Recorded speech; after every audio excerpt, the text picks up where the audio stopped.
Once your groupings start to take shape, you might notice that some of them seem more important or more central to your argument than others. Maybe some of your units just contain background information, whereas others really contain the meat of your argument.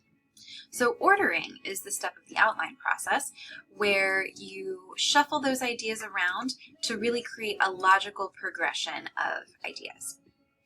Like everything else in the writing process, there's no one right or wrong way to do this, as long as you do order your units of argument and wind up with a logical, easy to understand movement from beginning to end.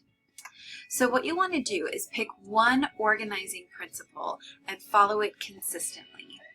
The most reliable or the most generalized sort of organizing principle is to go from general to specific, where you create a foundation for your argument before you actually present the argument. That idea sort of undergirds some other helpful organizing principles. You could start with explaining a theory and then identify how that theory works out in practice. This is kind of like moving from the abstract to the concrete.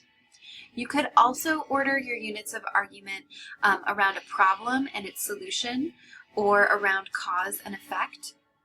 If those structures don't really seem to apply to what your argument is or is about, it can always work to go from most important to least important.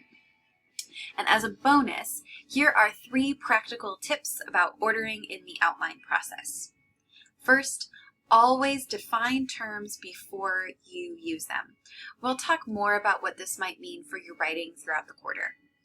Second, outline a biblical passage before you exegete it, or describe another scholar's argument before you analyze it. And third, follow history in the order it happened. That probably sounds a little obvious, but it can be easy to get caught up in your argument and forget that history sometimes provides an organizing principle of its own.